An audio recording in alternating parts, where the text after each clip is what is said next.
आए दिन आग की घटना की वजह से जान और माल का नुकसान हो रहा है और इसी के मद्देनजर उत्तर प्रदेश फायर डिपार्टमेंट ने एक ड्राइव चलाई है और ये पूरे एक हफ्ते तक चलेगी क्योंकि आगजनी की वजह से कीमती बेशकीमती जान जाती है और कई परिवार उजड़ जाते हैं। और इसी के तहत नोएडा में भी, पूरे उत्तर प्रदेश में ये अभियान चल रहा है, नोएडा में भी सघन ड्राइव चल रही है। चीफ फायर ऑफिसर हमारे साथ मौजूद हैं, इनके नेतृत्व में और कई होटल्स में, कई सोसाइटीज में जो फायर टेस्टिंग जो थी इनके मापदंड के हिसाब से नहीं हुई, वार्निंग दी गई है। इनसे जानते हैं कि क्या अभियान है, कितनी हाइट होनी चाहिए, क्या प्रिकॉशनरी मेजर्स होने चाहिए, क्या उपकरण होने चाहिए और कैसे उन्हें दुरुस्त रखना चाहिए। जितने आरडब्ल्यूएस हैं उनको भी वार्निंग है और जितने भी होटल्स हैं, जितने भी प्रतिष्ठान हैं व्यावसायिक, उनको भी वार्निंग दी जा रही है। हमारे साथ हैं प्रदीप कुमार साहब, चीफ फायर ऑफिसर हैं। साहब, ये पूरे उत्तर प्रदेश में एक व्यापक अभियान चल रहा है। आपने नोएडा में भी अभी कई टेस्ट किए जिसमें कई फायर टेस्टिंग आपके मापदंड पर खरे नहीं उतरे। तो ये क्या अभियान है और क्या ज़रूरत होनी चाहिए, कितना स्टैंडर्ड होना चाहिए, हाइट वगैरह क्या होनी चाहिए, हमारे दर्शकों को अगर आप बताएं। देखिए, मैं आपको बताऊंगा कि दिल्ली की जो दुखद घटना है उसका पुनरावृत्ति ना हो, इसके लिए ये अभियान चलाया जा रहा है। बहुत ही सघन अभियान है। इसमें अगले 7 दिन तक हम लोग अभियान चलाएंगे, जिसमें गौतम बुद्ध नगर में स्थित लगभग सारे होटलों जो कि 15 मीटर से ऊपर है, 500 में से ऊपर है, परव्यू में आते हैं, वो भी चेक करेंगे और जो नहीं आ रहे वो भी चेक करेंगे। हम लोग का मकसद किसी को हताश करना, परेशान करना नहीं है, परंतु हमारा जो मकसद है वो अग्नि सुरक्षा व्यवस्थाएं जो हैं वो वहाँ पे विद्यमान हो, कार्यशील अवस्था में हो और वहाँ के लोग ट्रेंड हो। ये हमारा मकसद हो, ताकि गोल्डन आवर में जब आग लगती है तो वहाँ के सिस्टम्स काम करें और वहाँ के सिस्टम्स काम करके वहाँ पे बुझाने की कोशिश करें और तब तक हम लोग जो है हम लोग वहाँ पहुँच जाए और हम लोग लोगों को जीवन सुरक्षा को जो है हम लोग बचा सकें। यही हमारा मकसद है और इसमें हम कार्य कर रहे हैं। अभी हम बात करें तो जिस होटल में पड़े हैं, आप बाहर देख सकते हैं, अग्नि सुरक्षा व्यवस्था पूरी विद्यमान है, कार्यशील अवस्था में है, परंतु शुरुआती दौर में इनको चलाने में करीब करीब 3 से 4 मिनट लगे, जो कि बहुत बड़ा समय है।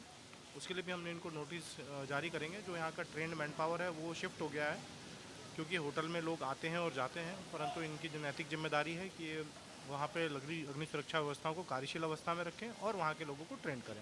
प्रदीप कुमार साहब हैं, ये एक बात बता रहे हैं, गोल्डन जो टाइम होता है 3 से 4 मिनट, ये ज़्यादा बता रहे हैं। सर, क्या क्या ट्रेनिंग होनी चाहिए? बेसिकली हमने देखा है, खासकर जो ग्रेटर नोएडा के इलाके हैं और गाजियाबाद के, ग्रेटर नोएडा की अगर बात करें तो तमाम सोसाइटीज़ में एनओसी ले लिया है लोगों ने, लेकिन उनके इक्विपमेंट्स अभी भी काम नहीं कर रहे हैं। गॉड सिटी की बात करें, 16th एवेन्यू है, तमाम सोसाइटीज़ में काम ही नहीं कर रहे हैं, हम लोग ने चेक किया जब। देखिए, मैं फिर से बताऊं आपको कि हमने ऐसे सोसाइटीज़ आइडेंटिफाई किए हैं, इनको नोटिस भी दिया है और इनको हमने मुकदमा भी करा दिया है। फिर से मैं बताऊं कि हम लोग जो है हर एक हाई राइज का अलग अभियान चलाते हैं, होटल का अलग अभियान चलाते हैं, हॉस्पिटल्स का रिसेंटली हमने अभियान चलाया है और जो लोग नहीं पाए जाते हैं उनको हम नोटिस देते हैं, उन पर हम कार्रवाई करते हैं और ये कार्रवाई जो है हमारी जारी रहती है, निरंतर जारी रहती है। हमने बहुत सारे हॉस्पिटल्स में 2-2 सीढ़ियाँ बनवाई हैं। इस होटल की बात करें तो हमने एक्स्ट्रा पंप रखवाया है। तो हम लोग ये कोशिश करते रहते हैं कि जो वहाँ पे रिस्पांस टाइम हमारा अच्छा हो, हमारी गाड़ियाँ तत्काल पहुँचें और वहाँ पे जो व्यवस्थाएं हैं वो कार्यशील अवस्था में। परंतु हम एक एनओसी 5 साल के लिए जारी करते हैं और उस 5 साल में कहीं ना कहीं जो ऑनर है उसकी नैतिक जिम्मेदारी है कि वहाँ पे अपने सिस्टम्स को एटलीस्ट मेंटेन करें। कुछ नहीं तो अपनी बाहर गाड़ियाँ हैं उसको धुलवा लें, तो भी सिस्टम रनिंग कंडीशन में रहेगा। एक आदमी के सहारे ना छोड़े, वो छुट्टी पे है तो दिक्कत हो जाएगी। सभी लोग ट्रेंड हो, सभी लोग जिम्मेदारी लें और सभी लोग, आग कभी कभी लगती है, 15 साल 20 साल में एक बार लगती है, परंतु बहुत ही दर्दनाई होती है और हम जो है उसी के लिए तैयारी करते हैं, लगातार तैयारी करते रहते हैं और वही हमारा मकसद। अभी अभी आपने पेनल्टी भी लगाया है कुछ इमारतों पे, सोसाइटीज़ पे? देखिए, अभी नोटिस दिया है, समय अवधि दी है, नहीं अगर मानेंगे तो हम इनको पेनल्टी भी लगाएंगे। पेनल्टी भी लगाएंगे। और सभी सभी लोगों को ट्रेंड करने की भी बात कही है। क्या फायर डिपार्टमेंट कुछ ट्रेनिंग का भी कुछ कर रहा है ड्राइव ऐसे? देखिए, हम लोग जा के ट्रेनिंग करते रहते हैं, पर जैसे मैंने बताया कि होटल्स में लोग शिफ्ट होते रहते हैं, तो कहीं ना कहीं इनकी भी जिम्मेदारी है कि अपने लोगों को ट्रेन करें। हमें बताएं सिर्फ, हम लोग आके ट्रेनिंग कर देंगे, पर सिर्फ ना बताएंगे ना सिस्टम मेंटेन करेंगे तो ये कदापि ठीक नहीं है और हम तो लगातार जा के ट्रेनिंग भी करते हैं। दंडात्मक कार्रवाई भी आप करेंगे ऐसे? बिल्कुल, अगर हमें ज़रूरत लगा हम होटल बंद कराएंगे, सील कराएंगे, बिजली काटेंगे और लोगों को हम ट्रेनिंग भी जरूर देंगे।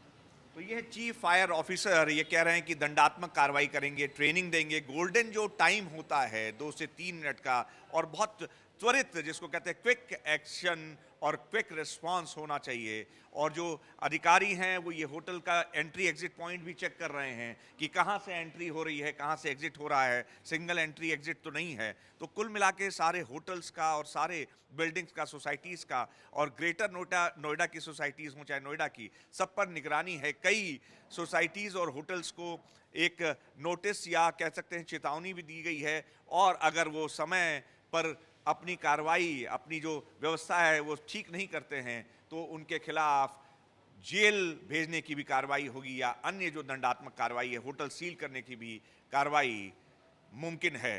कैमरा जर्नलिस्ट सदाशिव के साथ अनुराग मिश्रा, जी मीडिया, नोएडा।